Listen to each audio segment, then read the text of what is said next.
BJP के पूर्व मंत्री के बेटे ने कर दिया महाकांड। अंकिता भंडारी को इंसाफ दिलाने अब खुद पीएम मोदी को आना होगा।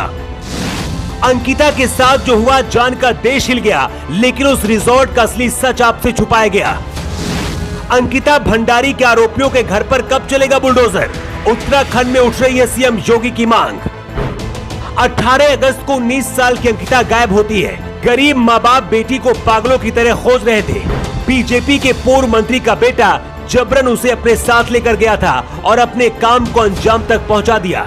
उत्तराखंड में अंकिता भंडारी के साथ जो हुआ, उसके बाद खुद पीएम मोदी को इंसाफ दिलाने के लिए आना होगा, क्योंकि ये लड़ाई पूर्व मंत्री के बेटे और एक गरीब माँ बाप के बीच की है। आज पूरा देश एक साथ आकर सिर्फ एक ही बात दोहरा रहा है, अंकिता भंडारी को इंसाफ चाहिए। इसीलिए कहते हैं पैसा और पावर इंसान को कुछ भी करा सकता है। ठीक उसी तरह से जैसे उत्तराखंड में बीजेपी नेता के इस बेटे ने किया। 19 साल की अंकिता ने तो सिर्फ यही सोचा था कि प्रदेश के पूर्व मंत्री का रिजॉर्ट है, लेकिन ये पता नहीं था कि अंदर उसका बेटा ही सबसे बड़ा शैतान है। अंकिता भंडारी बहुत ही साधारण से परिवार की थी। माँ बाप की मदद करने के लिए नौकरी करने के लिए सोचा और 1 महीने पहले ही पुलकित के रिजॉर्ट पर रिसेप्शन की नौकरी शुरू की थी।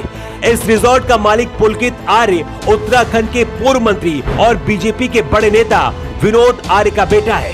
रिजॉर्ट में क्या होता है इसके बारे में अंकिता को कुछ पता नहीं था। कुछ दिन बाद रिजॉर्ट के मालिक पुलकित आर्य ने अंकिता के साथ गलत हरकतें करनी शुरू कर दी थी और वेश्यावृत्ति का धंधा कराने के लिए मजबूर करने लगा।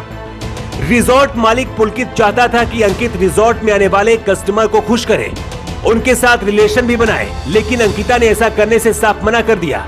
इसी बात को लेकर 18 सितंबर को विवाद हुआ था। 18 सितंबर की शाम को पुलकित अपने 2 दोस्तों के साथ अंकिता को लेकर बाहर गया। रास्ते में पुलकित और उसके दोस्तों ने शराब पिया और मोमो भी खाए। इसके बाद अंकिता को फिर से पुलकित राजी करने लगा, लेकिन इस बार अंकिता ने कहा कि मैं रिजॉर्ट की पूरी सच्चाई सबको बता दूंगी। इतना कहकर गुस्से में अंकिता ने पुलकित का मोबाइल फोन लिया और नहर में फेंक दिया। इसके बाद पुलकित ने भी गुस्से में हाथापाई करने लगा और अंकिता को धक्का देकर नहर में फेंक दिया। अंकिता के माँ बाप ने 19 अगस्त को ही गुमशुदगी की रिपोर्ट दर्ज कराई थी, लेकिन पुलिस सोती रही। स्थानीय मीडिया ने जब मामले को उठाया तब 5 दिन बाद पुलिस एक्शन में आई और मंत्री के बेटे सहित उसके 2 दोस्तों को भी गिरफ्तार कर लिया। अंकिता की सिर्फ इतनी गलती थी कि वो गलत रास्ते पर नहीं जाना चाहती थी, इसीलिए बाप की ताकत और पैसे के पावर के चक्कर में बीजेपी नेता के इस हैवान बेटे ने उसे मार दिया। आरोप है कि पुलिस पूर्व मंत्री का बेटा और बीजेपी का नेता होने की वजह से सुनवाई नहीं कर रही थी। आरोप बीजेपी नेता पर है, इसलिए इस बार अंकिता को इंसाफ दिलाने के लिए खुद पीएम मोदी को आना होगा।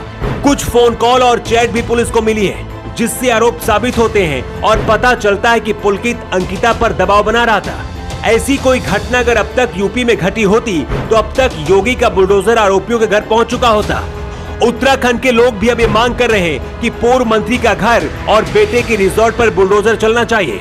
आरोपी गिरफ्तार हो चुके हैं, लेकिन इन्हें आपके हिसाब से कैसी सजा मिलनी चाहिए?